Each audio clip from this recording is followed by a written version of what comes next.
বা মোৰ পত্নী সম্পৰ্কে বিভিন্ন ধৰণৰ বাতৰি প্ৰকাশ হৈ থকা হৈছে। বিশেষভাৱে এটা সংবাদ গোষ্ঠী মই নামে কৈ দিছো যে প্ৰতিদিন সংবাদ গোষ্ঠীটোৱে যোৱা কেইটামান দিন ধৰি সম্পূৰ্ণ ইচ্ছাকৃতভাৱে আৰু এটা ৰাজনৈতিক ব্যৱস্থাৰ মাজেৰে গৈ তেওঁলোকে মোৰ বিৰুদ্ধে কিছু অসত্য বাতৰি প্ৰকাশ কৰি আছে। আৰু এইটো কথাও স্পষ্ট যে যিবিলাক বাতৰি তেওঁলোকে জানে যে সেইটো নহয়, তথাপিতো ইণ্টেনশ্যনেলি এই কামটো কৰি আছে। আৰু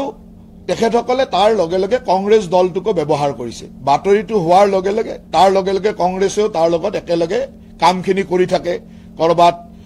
বিপক্ষে ধৰ্ণা দিয়া, আন্দোলন কৰা, অমুক কৰা মানুহ কিছুমান ওলাই, তেনেকুৱা ধৰণৰ এটা পৰিৱেশ, মানে কমপ্লিটলি এটা বিৰোধী দল কংগ্ৰেছ দলৰ প্ৰৰোচনাত গোটেই প্ৰতিদিন সংবাদ গোষ্ঠীটোৱে কৰি আছে। আৰু মই এই সম্পৰ্কে তেখেতসকলক কেইদিনমান আগত যেতিয়া এই কথাখিনি সুধিছিল, মই কৈছিলো যে যদি সাহস আছে আপোনালোকে আন কাট বজাব,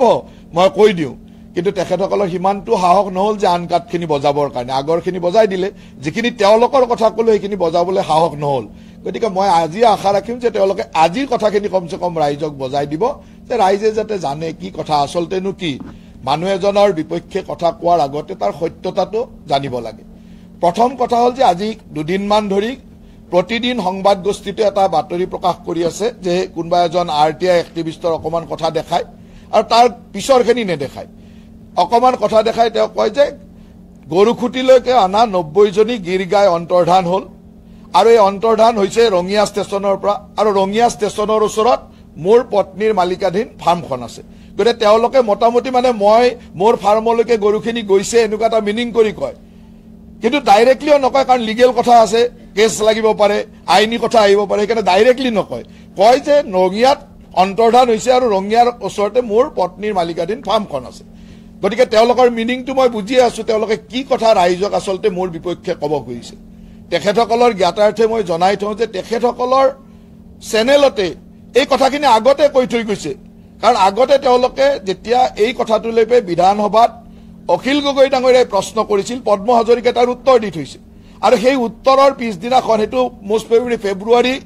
21 তাৰিখ হ'ব, 2024 ফেব্ৰুৱাৰী 21 তাৰিখ হ'ব, 22 তাৰিখে পদ্ম হাজৰিকাৰ এটা টক শ্ব' লৈ লৈছে তেওঁলোকে। অভিমত অনুষ্ঠানত পদ্ম হাজৰিকাই কৈ থৈ গৈছে। তাৰ পিছত আকৌ সেই বাতৰিটো কিয় এনেকৈ ইচ্ছাকৃতভাৱে বজাইছে, তাতে আপোনালোকে বুজে যে তেওঁলোকৰ ইণ্টেনশ্যনটো কি। মই আপোনালোকৰ হাতত এখন এখন কাগজ দিছো। এই কাগজখনত স্পষ্টভাৱে লিখা আছে যে এই 90জনী গীৰ গাই কাক দিয়া হৈছিল আৰু কোনে কোনে লৈছিলে 90জনী গীৰ গাই। ইয়াত আপোনালোকৰ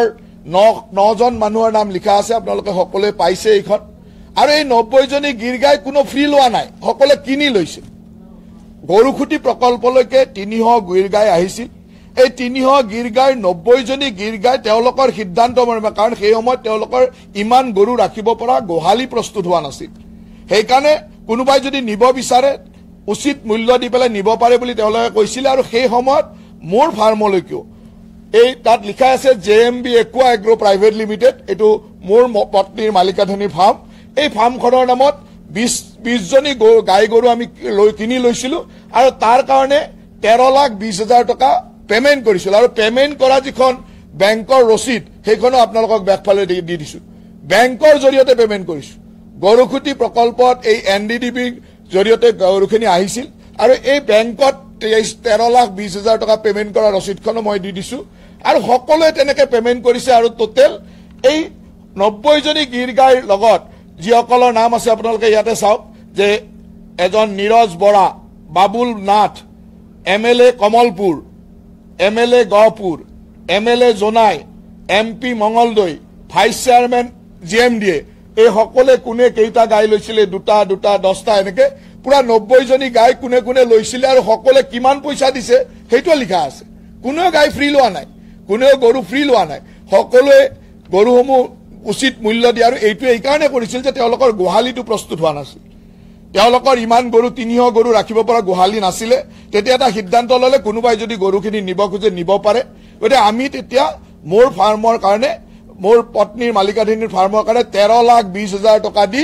20জনী গাই কিনি লৈ গৈছিল। এতিয়া এই ঘটনাটোকে তেওঁলোকে এনেকে এটা বজাব আৰম্ভ কৰিলে যেন অন্তৰ্ধান হ'ল, মোৰ ফাৰ্মলৈ গুচি গ'ল, মোৰ ফাৰ্মত মানে ডাঙৰ কেলেংকাৰী হ'ল, এনেকুৱা ইণ্টেনশ্যনেল কথাবিলাক ক'ব নাপায়। তেখেতসকলৰ টকশ্বতে সেই কথাটো তথ্য সহকাৰে কৈ দিছে। আজিৰ পৰা 2024 চনৰ 22 ফেব্ৰুৱাৰীত তেওঁলোকে এইটো বজাই গৈছে আৰু তেওঁলোকক উত্তৰো দি গৈছে। তেওঁলোকে কৈছে যে এইকেইটাকে অমুক দিয়া হৈছে। তাৰ পিছত এই 2025 চনত আৰু কি ইণ্টেনশ্যনেলি বজাইছে, কি উদ্দেশ্য, আৰু কংগ্ৰেছ দলৰ লগত তেওঁলোকৰ কি হনাপিটিকা, কি উদ্দেশ্যৰে বজালে, সেইটো তেওঁলোকে প্ৰচাৰ কৰক, কওক যে কি উদ্দেশ্যৰে বজাইছে। গতিকে মই স্পষ্টতাৰে কৈ দিছো যে এই 90জনী গীৰ গাই সকলোৱে কিনি লৈছিল আৰু ময়ো তাৰ ভিতৰৰ, মোৰ ফাৰ্মখনো তাৰ ভিতৰত এখন, মোৰ কোম্পানী, মোৰ পত্নীৰ মালিকাধীন ফাৰ্মখনে 20 গাই 13,20,000 টকাত কিনিছিল। গতিকে এইটো স্পষ্ট কথা। ইয়াত আৰু কি বিতৰ্ক কৰিব লাগে, ইয়াত কি ক্ৰাইম কৰিলো মই বা মোৰ পত্নীয়ে কি ক্ৰাইম লাগে। দ্বিতীয়তে আজি কেইটামান দিন ধৰি তেওঁলোকে নিউজ বজালে যে মোৰ পত্নীয়ে ৰাজসাহায্য ললে, 50 লাখ টকাৰ ৰাজসাহায্য ললে। এতিয়া আপোনালোকক সেই কাগজখনো দি দিছো, এই কাগজ দুখন আপোনালোকে চাই লওক। তাত এই ৰাজসাহায্যৰ কাৰণে যিটো আপোনাৰ নিবিদা, সেই নিবিদাৰ বা মানে নিবিদা বুলি ঠিক নহয়, মানে এইটো ক'ব এক্সপ্ৰেছন অফ ইণ্টাৰেষ্ট, EOI খন ট্ৰিবিউনতে ওলাইছিল আৰু ট্ৰিবিউনত তেওঁলোকে এই এডভাৰটাইজমেণ্টটো দিছিল যে এনেকে তেওঁলোকে ৰাজসাহায্য দিব গভৰ্ণমেণ্টে। তাত লিখা আছে কিহৰ কাৰণে দিব, assistance to entrepreneur for establish of commercial dairy farm. এইটো 2022-23 বৰ্ষৰ কাৰণে 20টা ইউনিট দিবৰ কাৰণে তলত লিখা আছে, ইউনিটৰ নাম্বাৰো লিখা আছে, ফিজিকেল টাৰ্গেট ডিউৰিং 22-23 20টা ইউনিট। 20টা ইউনিট দিবৰ কাৰণে তেওঁলোকে এডভাৰটাইজ কৰিছিল আছাম ট্ৰিবিউন কাকতত। প্ৰথমবাৰ এডভাৰটাইজ কৰোঁতে তাৰ এপ্লিকেশ্যন অত্যন্ত অকণমান আহিলে, কেইখনমান আহিলে। তেওঁলোকে আকৌ কেঞ্চেল কৰি তাত লিখিও দিছে, ইয়াতে যদি চাই ইয়াতে লিখা আছে, লিখি দিছে যে it is for the general notice that due to non-receipt of sufficient number of applicants for the expression of interest, for the bankable scheme for assistance of entrepreneur of establishment of the commercial dairy farm during year, by demand number hereby stand cancel. তাৰমানে এবাৰ তেওঁলোকে advertise দি কোনো মানুহে আবেদন কম কৰিলে নকৰিলে, তাৰপিছত আকৌ এবাৰ আবেদন কৰিছে 20টা ইউনিটৰ কাৰণে। আৰু ইয়াত স্পষ্টভাৱে লিখা আছে যে ইয়াত কেনেকে ডায়েৰী ফাৰ্মৰ লোন পায়। এইটো লোন, গ্ৰেণ্ড মিনছ লোন। এইটো ইয়াত লিখিছে যে লোন ফ্ৰম কমাৰ্চিয়েল বেংক 40%, 40% বেংকৰ পৰা লোন ল'ব লাগিব। বেনিফিচিয়াৰী কণ্ট্ৰিবিউশ্যন 30%, 30% বেনিফিচিয়াৰীয়ে ইনভেষ্ট কৰিব লাগিব। And assistance from government including training cost 30%, আৰু ট্ৰেইনিং কষ্ট 30% গভৰ্ণমেণ্টে দিব, আৰু সেইটোকে আমি ছাবচিডি বুলি কওঁ। এই যে গোটেই 1,64,88,000 এই স্কিমটো তেওঁলোকে একদম প্ৰপাৰ মডেল স্কিম হিচাপে এডভাৰটাইজ কৰিছিল। এই এডভাৰটাইজ কৰোঁতে মোৰ পত্নীৰ মালিকাধীন যিটো কোম্পানী বা মোৰ পত্নীয়ে তাত আবেদন কৰিছিল। এই আবেদন কৰোঁতে আটাইতকৈ ইণ্টাৰেষ্টিং কথাটো হ'ল যে বহুত মানুহে কৈছে আমি দুখীয়াৰ ভাত মাৰি ল'লে বেলেগ মানুহক দিব পাৰিলেহেঁতেন। ইয়াতে ইউনিট আছিল 20টা, আবেদন কৰিছিল 16খন। এখন আবেদন কেঞ্চেল কৰিলে,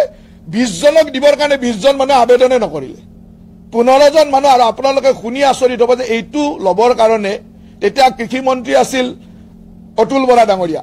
মই অতুল বৰা ডাঙৰীয়াকো ক'ব লগাৰ কোনো প্ৰয়োজন নাছিল, কিয় এইকাৰণে আছিল যে ইয়াত আবেদনে কৰিছে 16জনে, দিব ওলাইছে 20জনক, আৰু এজনে আবেদন কৰা এজনৰ কেঞ্চেল হ'ল, তেওঁৰ কিবা ডকুমেণ্ট শ্বৰ্ট আছিল, বাকী 15জনক দিছে। এই 15জনৰ লিষ্টখন আপোনালোকে টিভিত অলৰেডি ওলাইছে, মই লিষ্টখনো দি দিছো। আৰু তাৰ আগত চালে হ'ল আবেদনত তেওঁলোকে লিখিয়ে দিছে যে ইউনিট কেইটা আছিল। তলত আপুনি যদি প্ৰথম এডভাৰটাইজমেণ্টত চাই তাৰ তলতে লিখা আছে যে ফিজিকেল টাৰ্গেট ডিউৰিং 22-23 20 ইউনিট। তাৰমানে 20জন মানুহক দিবৰ কাৰণে এই এডভাৰটাইজটো কৰিছিল। এই এডভাৰটাইজটোত 16জন মানুহে আবেদন কৰিছিল, এজনৰ আবেদন কিবা কাৰণত তেওঁৰ ডকুমেণ্ট চাগে নাছিল, কেঞ্চেল হ'ল, 15জনক দিলে। ইয়াতে কোনোবাই আবেদন কৰিলে, যোনে আবেদন কৰিছে তেওঁৱে পালেহেঁতেন।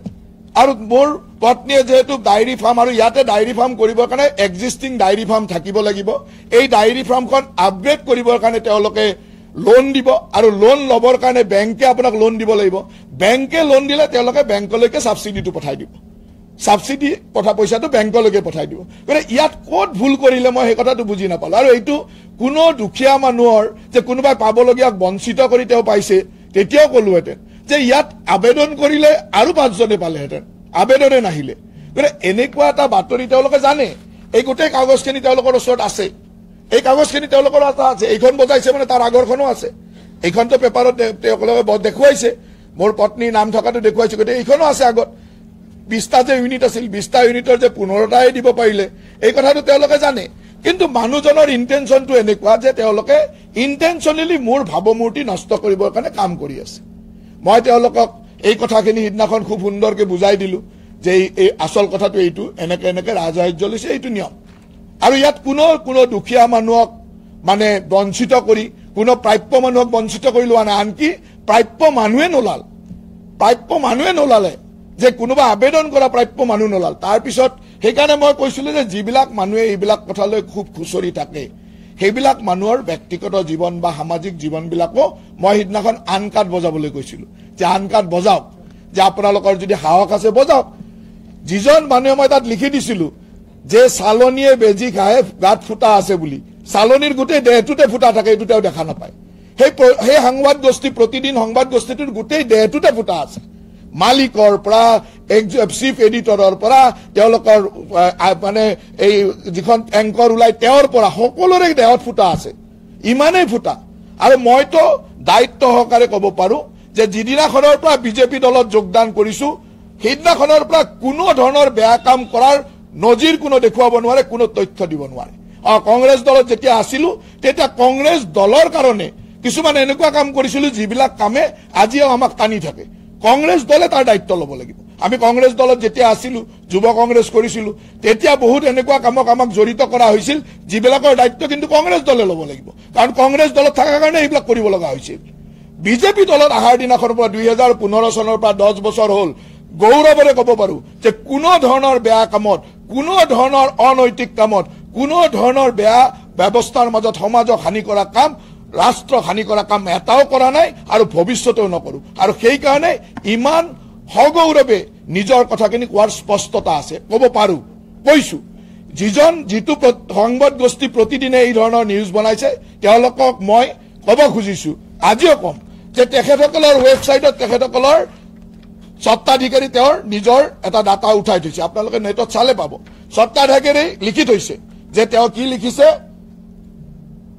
Jayanta Barua proudly introduced himself as a great grandson of legendary Hemchandra Barua তাৰমানে তেওঁ পৰিণাতি legendary হেমচন্দ্ৰ বৰুৱাৰ গ্ৰেট গ্ৰেণ্ডসন বুলি তেওঁ গৌৰৱ অনুভৱ কৰে কিন্তু তেখেতে প্ৰমাণ কৰি দেখাওক যে জয়ন্ত বৰুৱা আমাৰ সকলোৰে শ্ৰদ্ধাৰ অসমৰ ভাষাৰ জনক হেমকোষৰ অভিধানৰ প্ৰণেতা হেমচন্দ্ৰ বৰুৱাৰ তেওঁ কি হয় তেওঁ গ্ৰেট গ্ৰেণ্ডসন হয় নেকি পৰিণাতি হয় নেকি মই কৈছো যে তেওঁ কোনো পৰিণাতি নহয় গোটেই অসমক আভুৱা ভৰি গোটেই মানুহক আভুৱা ভৰি তেওঁ পৰিণাতি বুলি কৈ তেওঁৰ গোটেই বজাৰখন সমাজৰ লগত চলাই আছে তেওঁ গ্ৰেট গ্ৰেণ্ডসন তেওঁ পৰিণাতি হেমচন্দ্ৰ বৰুৱা কিমান শ্ৰদ্ধাৰ মানুহ অসমৰ জাতীয় জীৱনৰ অসমৰ সাহিত্যৰ এনেকুৱা এজন শ্ৰদ্ধাশীল ব্যক্তি সেইজন ব্যক্তিৰ পৰিণাতি নাম লৈ ইমান বেয়া কাম কৰি পৰিণাতিৰ নাম লৈ থকাটো আচলতে অসমীয়া জাতিৰ কাৰণে লজ্জাজনক তেওঁ কক তেওঁ মই তথ্য সহকাৰে মই কৈছো যে হেমচন্দ্ৰ বৰুৱাৰ কোনো পৰিণাতি নাই কোনো বায়োলজিক্যাল পৰিণাতি গ্ৰেট গ্ৰেণ্ডসন নাই গতিকে তেওঁ কোনো বায়োলজিক্যাল গ্ৰেট গ্ৰেণ্ডসন নহয় গতিকে এনেকুৱা এটা ইমান যাৰ জীৱনৰ পৰিচয়টোৱে ভুৱাৰে আৰম্ভ হৈছে যাৰ জীৱনৰ পৰিচয়টো যাৰ আইডেন্টিটি মোৰ যদি পৰিচয়টোৱে ভুৱাৰে আৰম্ভ হয় তেতিয়াহ'লে সেই মানুহজন কিমান বেয়া হ'ব পাৰে এটা মই গৌৰৱেৰে কওঁ যে মই চান্দকুছিয়া মল্লভোজৰ বৰুৱা নলবাৰীৰ চান্দকুছিয়া মল্লভোজৰ বৰুৱা বংশৰ ল'ৰা মোৰ বংশক লৈ গৌৰৱ কৰোঁ এইটো মই বংশৰ হয় কাৰণে গৌৰৱ কৰিব পাৰোঁ তেওঁ কৈছে যে পণ্ডিত মানে আমাৰ শ্ৰদ্ধাৰ সকলোৰে শ্ৰদ্ধেয় ভাষাৰ আমাৰ হেমকোষৰ প্ৰণেতা হেমচন্দ্ৰ বৰুৱাৰ তেওঁ পৰিণাতি তেওঁতো নহয় পৰিণাতি কিয় অসমৰ ৰাইজক এনেকুৱা আভুৱা ভৰিছে কিহৰ কাৰণে তেওঁ অসমৰ ৰাইজক ইমান ডাঙৰ মিছা কথা কৈছে অকল সেইটোৱে মিছা কথা নহয় তেওঁৰ মিছা কথা ইমান আপোনালোকে আগতে সংবাদ মাধ্যমত বহুতে পাইছিল চাগে সোণাপুৰত ট্ৰাইবেল বেল্টত ট্ৰাইবেল বুলি দেখুৱাই মাটি কিনিব গৈছিল হাইকোৰ্টৰ ৰখত পৰিছিল মনত আছে চাগে আপোনালোকৰ ট্ৰাইবেল বেল্টত মানুহে নিজকে অনুসূচিত জনজাতি বুলি কৈ ট্ৰাইবেল বেল্টত মাটি কিনিব যোৱা মানুহজন কিমান অধম হ'ব পাৰে মই এইটো শব্দ কৈছো কিমান অধম হ'ব পাৰে সেইজন মানুহে আমাক নীতি শিক্ষা শিকাব নেকি কওকচোন সেইজন মানুহে মোক নীতি শিক্ষা শিকাব নেকি তেওঁ হ'ল সত্তাধিকাৰী গতিকে তেওঁৰ চেনেলত কি বজিছে এইবিলাক আপোনালোকেও বজাই দেখুৱাব যে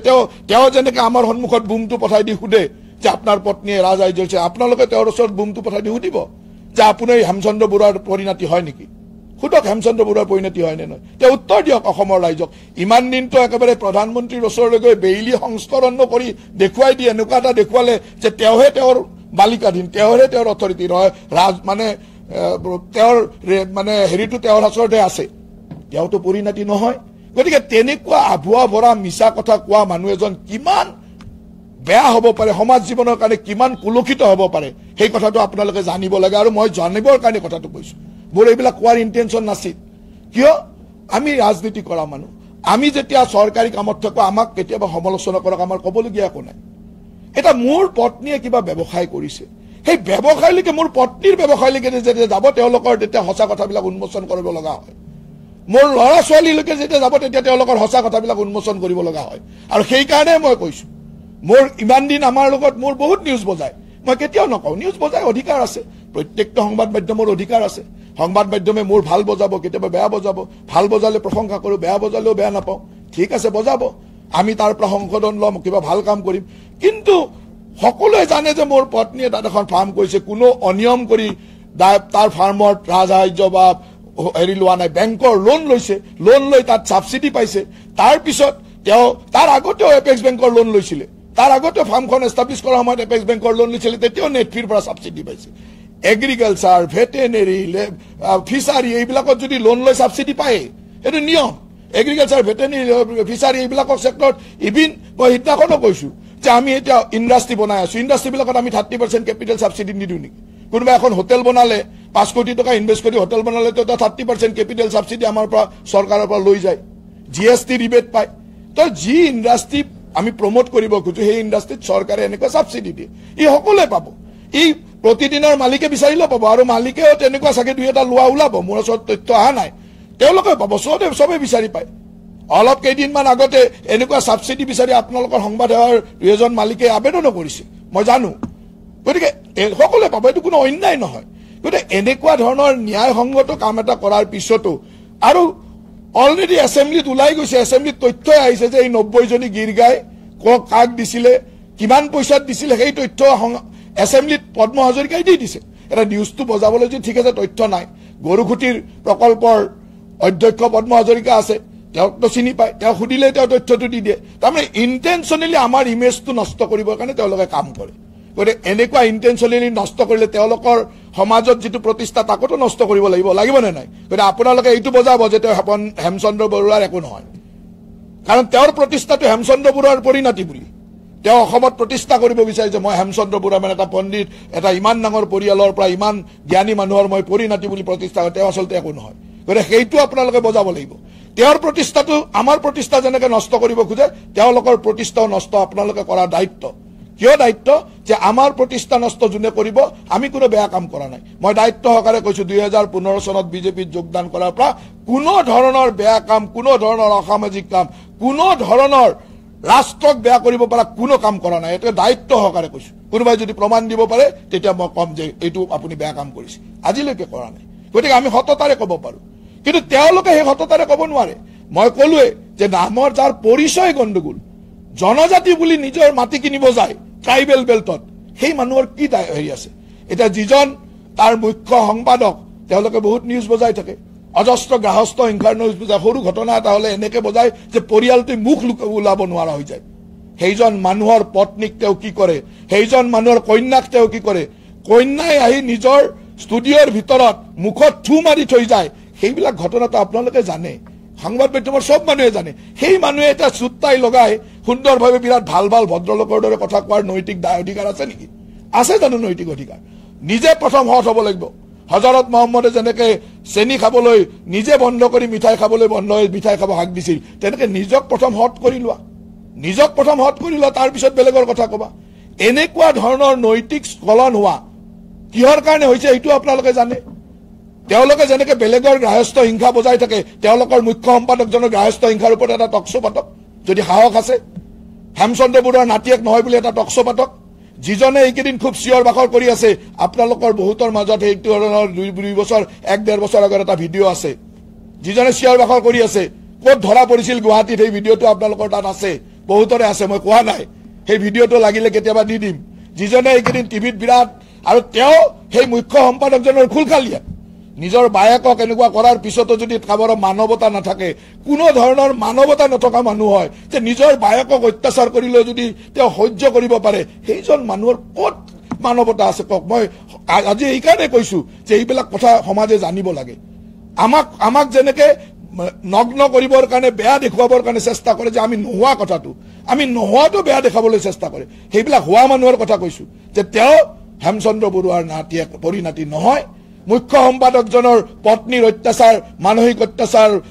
অত্যাচাৰ অইনৰ লগত সম্পৰ্ক এইবিলাক সকলোৱে জনা কথা তাৰ উদাহৰণ আপোনালোকেও জানে যিজন খুলখালিয়াকে তাত চাকৰি কৰে এইকেইদিন বিৰাট তেওঁ টক শ্ব'ত এক্টিভ হৈ আছে তেওঁৰ এটা ভিডিঅ' আপোনালোকৰ হাততে আছে তেওঁ নিজৰ বায়েককো এনেকুৱা কৰাৰ পিছত তেওঁ এনেকে যে সহ্য কৰিব পাৰে সেই ধৰণৰ মানসিকতাটো মই দেখা নাই এতিয়া তেওঁলোকে কেলেংকাৰীৰ কথা কয় বহুত কেলেংকাৰী অমুক তমুক আপোনালোকে ৰেজিষ্টাৰ অফ কোম্পানীৰ ৱেবছাইটটো চাই ল'ব এটা মই মাত্ৰ কোম্পানীৰ নাম কওঁ এই কোম্পানীটোৰ নাম হ'ল news and media private limited news and media private limited কোম্পানীৰ ৱেবছাইটত চাই ল'ব ইয়াৰ মালিক কোন আজিৰ তাৰিখৰ প্ৰতিদিন গোষ্ঠীৰ যিজন নেকি MD managing director Smitakshi Goswami আৰু লগত কোন আছে সুদীপ্ত সেন কব লাগিব নেকি সুদীপ্ত সেন কোন মইতো কোৱাৰ প্ৰয়োজন নাই সুদীপ্ত সেনৰ লগত কোম্পানী খোলা কোনোবা মানুহে যদি কয় নৈতিকতাৰ কথা কেলেংকাৰীৰ বিৰুদ্ধে কথা কয় তাৰ কিবা ভেলু আছে নেকি মই মাত্ৰ 3-4জন মানুহৰ কথা কলো মালিকৰ কথা কলো মেনেজিং ডাইৰেক্টৰৰ কথা কলো মুখ্য সম্পাদকৰ কথা কলো এই যিজন সাংবাদিক বৰ সধৰ পৰাই আছে টিভিত এইকেইদিন ওলাই আছে তেওঁৰ কথা কলো গোটেই গোষ্ঠীটোৰ কথা ওলাই পৰিলে এতিয়া আপোনালোক জীৱকলে সেই গোষ্ঠীটোত কাম কৰে এবাৰ গৈ মালিকৰ সন্মুখত বুমটো লৈ পেলাই সুধিব মুখ্য সম্পাদকজনক বুমটো লৈ পেলাই সুধিব যে আপোনালোকৰ ওপৰত এইটো অভিযোগ জয়ন্ত মল্লবৰুৱাই আনিছে যদি আনিছে এই কথাটো সত্য নে মিছা যেনেকৈ আমাৰ ওপৰত এজন অৰ্ধ শিক্ষিত মানুহ যিজন মানুহে জীৱনত ফৰ্মেলি মেট্ৰিক পাছে কৰিব নোৱাৰিলে ফৰ্মেলি মেট্ৰিক পাছ কৰিব নোৱাৰিলে এই অভিযোগটো প্ৰথম কোনে আনিছিল ৰাজীৱ ভৱনত কোনে আনিছিল মোৰ সমষ্টিৰ প্ৰাক্তন বিধায়কজনে হয় নে নহয় তেওঁতো মোৰ ৰাজনৈতিক সত্য আনিব কিবা তেওঁৰ শিক্ষা দীক্ষা কিমান ফৰ্মেলি মেট্ৰিক পাছ কৰিব নোৱাৰিলে গতিকে ইংৰাজীৰ এই কাগজবিলাক বুজি নাপাবই তেওঁ কোনোবাই ক'লে ইমান তথ্যটো কেনেকে পায় কি পায় সেইটো বুজি নাপাব নোপোৱাটো স্বাভাৱিক তেওঁ ফৰ্মেলি মেট্ৰিক পাছ কৰিব নোৱাৰিলে ফৰ্মেল এডুকেশ্যনত মেট্ৰিক পাছ নহয় ইকুইভেলেণ্ট এডুকেশ্যনত মেট্ৰিক পাছ কৰে যে কিছুমান মানুহে সেই ইকুইভেলেণ্ট এডুকেশ্যনত মেট্ৰিক পাছ কৰিছিল মই প্ৰথম দিনাই কৈছো তেনেকুৱা এজন মানুহে আনিলে অভিযোগ আপোনালোকে তাক লৈ নিউজ বনালে মই একো বেয়া পোৱা নাই মই তাৰ স্পষ্টীকৰণ দিলো স্পষ্টীকৰণ দিয়াৰ পিছতে এনেকুৱা হ'ল যে মই জলৈকে যাওঁ প্ৰতিদিনৰ সাংবাদিকসকলে 5 দিন ধৰি মই যতে যাওঁ সমাজক বেলেগ প্ৰগ্ৰেমত গৈছো গভৰ্ণমেণ্ট প্ৰগ্ৰেমত গৈছো পাৰ্টি প্ৰগ্ৰেমত অকল সেইটোৱে সোধে 4 দিনত 40-50টা নিউজ বজাইছে তেতিয়াতো মানুহৰ এটা ধৈৰ্য থাকিব নহয় উত্তৰটো দিব লাগিব আৰু মই এইকাৰণে উত্তৰ দিছো যে যিজন মানুহে পৰিচয়টো গণ্ডগোল কৰি গৈছে নিজৰ পৰিচয় হেমচন্দ্ৰ বৰুৱাৰ লগত জড়িত কৰিছে যিটো তেওঁ নহয় সেই উত্তৰ মই দিছো এতিয়া তেনেকুৱা এজন অৰ্ধ শিক্ষিত শিক্ষা দীক্ষা নথকা মানুহে ক'লে কথাখিনি ক'লে তেওঁতো বুজি নাপাবই যে সাবসিডি কেনেকে পায় 40% বেংকৰ লোন 30% মানে নিজৰ ইনভেষ্টমেণ্ট তেওঁ এনেকুৱা ক'লে যেন মই যেন কাৰোবাক ডিপ্ৰাইভ কৰি ললো আজিতো মই কৈ দিলো যে ডিপ্ৰাইভ কৰি লৈছো নে 5জনে নাপালে দিবলৈ ৰৈ গ'ল সেই ধৰণে তেওঁলোকক বজালে এতিয়া তেওঁ বজাই আছে কাৰণ তেওঁ বুজি নোপোৱাটো স্বাভাৱিক তেওঁ কৈ আছে যে তেওঁ মোৰ এফিডেভিটত 11 চনত অমুক আছিল 14ত অমুক আছিল এনেকুৱা ধৰণৰ কথাবিলাক কৈ আছে নে নাই গতিকে মোৰ 11ৰ এফিডেভিটখন চালে হ'ল 14ৰ এফিডেভিটখন কাল চালে হ'ল মোৰ পত্নীৰ নামত মালিকাধীন যেটো কোম্পানী আছে তাত JM Aqua agro private JMB Aqua agro private লিমিটেডৰ আপোনালোকে নেটতে মাৰি চাব মোৰ পত্নীয়ে কেতিয়া সেই কোম্পানীটোৰ ডাইৰেক্টৰ হৈছিল সেই কোম্পানীটো ফাৰ্মখনৰ ডাইৰেক্টৰ হোৱাৰ সময়ত মই এমএলএ আছিলো নাই চালে হ'ল মই মন্ত্ৰী আছিলো নাই চালে হ'ল মই এমএলএ মন্ত্ৰী নাথাকা সময়ত তাত ডাইৰেক্টৰ হৈছে সেই ডাইৰেক্টৰ হোৱাৰ কাৰণে তেওঁ যেটো শেয়াৰ ইকুইটি দিব লাগে তেওঁৰ একাউণ্টৰ পৰা তেওঁৰ ষ্টেটমেণ্টৰ পৰা চালে হ'ল তেওঁ সেই শেয়াৰ ইকুইটি কিনিছে নে নাই ডাইৰেক্টৰ হৈছে নে নাই ডাইৰেক্টৰ হিচাপে কাম কৰিছে নাই কোনো ইলিগেল কাম কৰা নাই গতিকে ইলিগেল কাম কৰা নাই যদি ভয় কৰিব লগা কি আছে সেই ধৰণে, কাৰণ তেওঁলোকে বুজি নাপায়। তেওঁলোকে দুটা ষ্টেটমেণ্ট ওলাই লৈ চিঞৰি আছে, ইমান হ'ল, অমুক হ'ল, এনেকুৱা হ'ল, তেওঁ এনেকে কৰিছে, তেনেকে কৰিছে, আৰু কেতিয়াবা আমাৰ মানুহবিলাকৰ নিউজ বজাইছে। গতিকে মোৰ কৰজোৰে এটাই অনুৰোধ যে আপোনালোকে প্ৰকৃত সত্যটো দেখাওক। মোক ফেভাৰ কৰিব নালাগে। মই যদি ক'ৰবাত ভুল আছো, মোৰ ভুলটো দেখাওক, আৰু মোৰ ব্যক্তি